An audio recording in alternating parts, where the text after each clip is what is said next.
से तस्वीरें कुछ सामने आ रही हैं। तो तस्वीर एक बार फिर से जम्मू कश्मीर विधानसभा की दर्शकों को दिखा दें। लगातार यहां धक्का मुक्की, मार पिटाई, ऐसी कई तस्वीरें जम्मू कश्मीर विधानसभा के सत्र में हमने देखी हैं। उमर अब्दुल्ला भी कह रहे हैं ये जानबूझकर सत्र का समय बर्बाद करने की साजिश है। बीजेपी को इसके लिए सीधे तौर पर वो जिम्मेदार बता रहे हैं। नौबत यहां तक ही आ गई थी कि पक्ष विपक्ष के विधायक एक दूसरे को मारने के लिए दौड़े थे। मारपीट तक की तस्वीरें सामने आई थी जो बड़ी शर्मनाक थी और आज एक बार फिर से बवाल हो रहा है।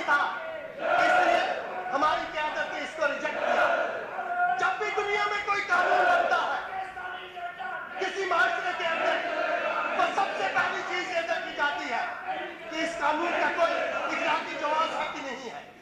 जब भी आईन में कोई तरमीम की जाती है तो सबसे पहले देखा जाता है कि इस आईनी तरमीम का कोई इखलाकी जवाब है कि नहीं है।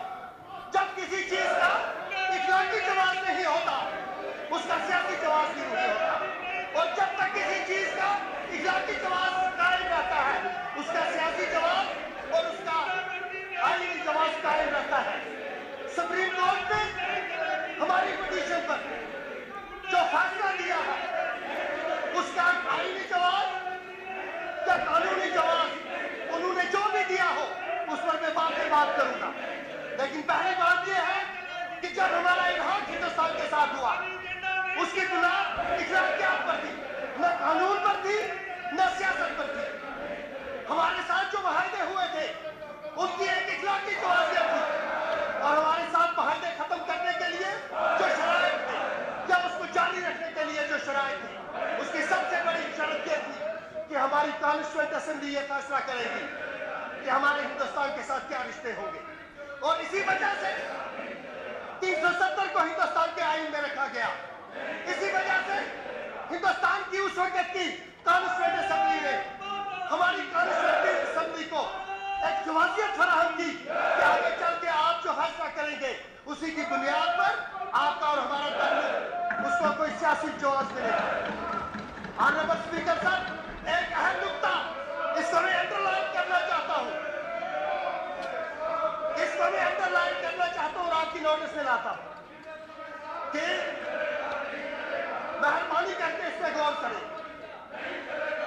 आर्टिकल 376 जो हिंदुस्तान के आईन का आर्टिकल है उसमें एक तरमीम की गई, और वो तरमीम ये थी कि जम्मू कश्मीर की कॉन्स्टिट्यूएंट असेंबली को अब असेंबली समझा जाएगा। यह बड़ा इंपॉर्टेंट नुकता है ऑनरेबल स्पीकर साहब। मुल्क के पार्लियामेंट ने आर्टिकल 370 को आर्टिकल 367 में एक अमेंडमेंट लाई है जिसके तहत कॉन्स्टिट्यूएंट असेंबली को रिप्लेस किया गया जम्मू कश्मीर असेंबली से। कल जो हमने करारदाद जहां पास की है उसका जवाब वही अमेंडमेंट फराहम करती है। आज जो ये असेंबली इस वक्त जहां दाखिल है इसको आर्टिकल 367 के उस अमेंडमेंट का जवाब है कि आज जो हम फैसला करते हैं, जिस तरह ऑनरेबल मेंबर कल एक प्रोग्राम में कह रहे थे परा साहब कि ये बाइंडिंग नहीं है, परा साहब वही परा साहब कल कह रहे थे कि ये बाइंडिंग नहीं है। जबरदस्त खतरनाक गेम खेल रहे हैं वो। उनको सियासत करनी है तो इस हाउस से बाहर करें, इस हाउस से बाहर करें। आपने जब एजेंडा ऑफ अलायंस बनाया, मुझे ये बताएं क्या उस एजेंडा ऑफ अलायंस पर बीजेपी ने दस्तखत किया था? क्या बीजेपी के प्रेसिडेंट ने कभी माना था कि हमने एजेंडा ऑफ अलायंस किया? आपने एजेंडा ऑफ अलायंस किया, आपकी तरफ से वो एजेंडा ऑफ अलायंस था। बीजेपी ने कभी इसको कबूल नहीं किया, तब भी आपने उनके साथ हुकूमत बनाई और चलाई। हमने कभी सवाल ये नहीं उठाया कि एजेंडा ऑफ अलायंस की इखलाकी और सियासी हैसियत क्या है, जबकि वो साइन ही नहीं हुआ था। हम यहाँ जब बात खड़ा हुए हैं तो हम ये कहते हैं कि इस असेंबली ने जो कल रेजोल्यूशन पास किया है अनुच्छेद 370 को लेकर आज भी इसी तरह का हंगामा विधानसभा सत्र में जम्मू कश्मीर में देखा जा रहा है। और सबसे बड़ी बात यह, हाथापाई की तस्वीरें, मारपीट की तस्वीरें आज भी सामने आई हैं। इंडिया न्यूज संवाददाता आशिक मीर मेरे साथ में जुड़ गए हैं। आशिक, आज भी मारपीट तक की नौबत आ गई, बड़ी शर्मनाक ये तस्वीरें हैं, अभी क्या चल रहा है?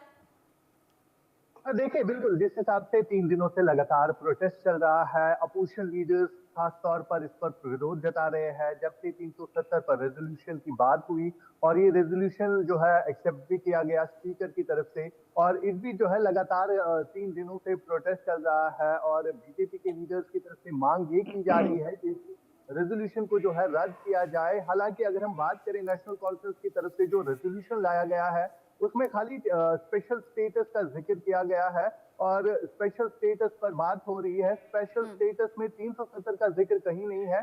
लेकिन अगर हम पीडीपी के रेजोल्यूशन की बात करें जिसका समर्थन इंजीनियर रशीद के भाई एमएलए लंगेश खुर्शीद करते हुए कल भी नजर आए, और उन्होंने किस तरह से असेंबली के वेल में जाकर एक बैनर लाया और उस बैनर पर साफ तौर पर लिखा गया था कि 370 को रेस्टोर होना चाहिए। और उसके बाद से ही जो ये हंगामा शुरू हुआ और आज भी जब दिन की शुरुआत हुई, आज जब शुरुआत हुई तो बीजेपी के लीडर्स ने एक बार फिर से जो है इस पर मुखालफत की और लगातार इस समय भी प्रोटेस्ट चल रहा है। जी, आपने कहा कि आर्टिकल 370 लगातार टकराव की वजह बना रहा हुआ है और आज भी वो हंगामा मारपीट तक पहुंच गया। आशिक में टोटल कितने दिन का ये सत्र है? देखिए ये 5 दिनों का सत्र है, लेकिन इसमें 3 दिन जो है फिलहाल 3 दिन हम लगातार प्रोटेस्ट ही देख रहे थे और आज जो है आखिरी दिन है इसका। और आज के दिन भी लोगों को उम्मीदें थी कि इश्यूज उठाए जाएंगे, जो बेसिक इश्यूज थे जिन पर लोगों ने जो है वोट दिए थे, लेकिन वो इश्यूज पर जो है कभी डिस्कस ही नहीं हुआ इन दिनों में। लेकिन आज लोगों की उम्मीदें थी, लेकिन जब से ये हंगामा शुरू हुआ है बीते 3 दिनों से लगातार हम देख रहे हैं प्रोटेस्ट चल रहे हैं। हालांकि प्रोटेस्ट ही नहीं बल्कि हाथापाई भी हुई और इस हाथापाई में कई सारे विधायक जो है जख्मी भी हुए हैं। और कल जिस हिसाब से विजुअल्स आ रहे थे इसी तरह का विजुअल जो है इस समय भी विधानसभा में चल रहा है, यानी असेंबली में इस समय भी हंगामा हो रहा है। और अब जो है स्पीकर मजबूरन जो है इस को एडजर्न करने की जो है बार बार ये हो रहा है, एडजर्न करने की जरूरत पड़ती है क्योंकि लगातार ये प्रोटेस्ट जो है कल से देखने को मिल रहे हैं।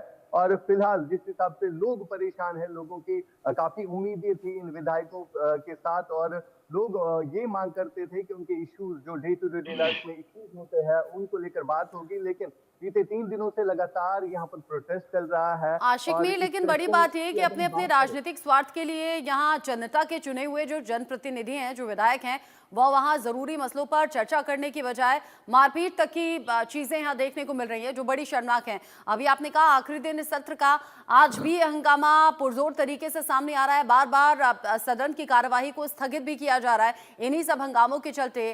फिर सवाल ये कि जम्मू कश्मीर के लोगों ने भरोसा करके जिन लोगों को जिताया, वोट दिया, वो जरूरी मसलों पर बात नहीं करेंगे, सत्र आज खत्म हो जाएगा, तो फिर उन जरूरी इश्यूज पर चर्चा होगी कब? जनता के लिए काम होगा कब? क्या आम लोग भी इस बात को लेकर चर्चा कर रहे हैं?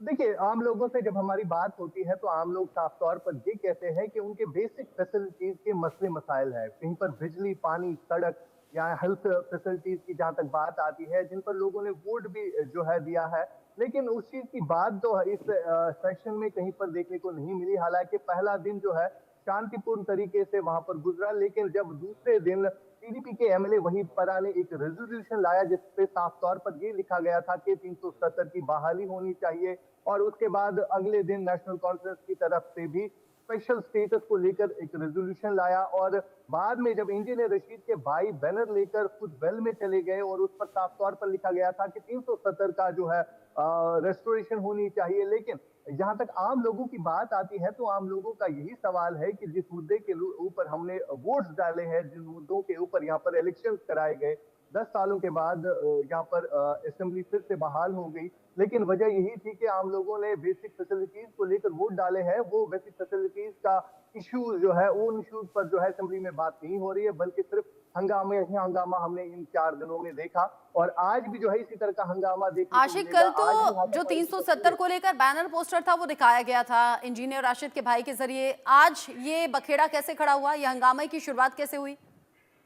तो देखिए आज सुबह जब दिन की शुरुआत हुई, जब स्पीकर ने अपना खिताब जो है शुरू किया, उसके बाद पीडीपी के विधायक की तरफ से एक बार फिर से 370 पर बात हुई, और उसके बाद ही बीजेपी के तमाम तर जितने भी लीडर है विपक्ष के, उन्होंने प्रोटेस्ट करना शुरू किया। सुनील शर्मा जो कि अपोजिशन पार्टी के लीडर है बीजेपी के, उनकी तरफ से साफ तौर पर ये ऐतराज जताया गया कि स्पीकर इस पर बहस ना करे, स्पीकर को चाहिए कि वो इस रेजोल्यूशन जो नेशनल कॉन्फ्रेंस की तरफ से एक्सेप्ट भी हुआ है, इसको वो रद्द करे। लगातार ये मांग अपोजिशन लीडर्स की तरफ से उठ रही है, लेकिन कहीं ना कहीं अब अपोजिशन लीडर्स ये भी ठीक है। कह रहे हैं कि जो स्पीकर है वो बिल्कुल नेशनल कॉन्फ्रेंस के ही हक में बात कर रहे हैं, उनकी वो सुनते नहीं है। जी ठीक है आशिक मीर, आप नजर बनाए रखिएगा, आगे जो अपडेट होगा इस खबर से जुड़ा हुआ आपके जरिए दर्शकों तक पहुंचाएंगे। अभी के लिए शुक्रिया आपका। आगे बढ़ेंगे और आगे बढ़ते हुए फिर से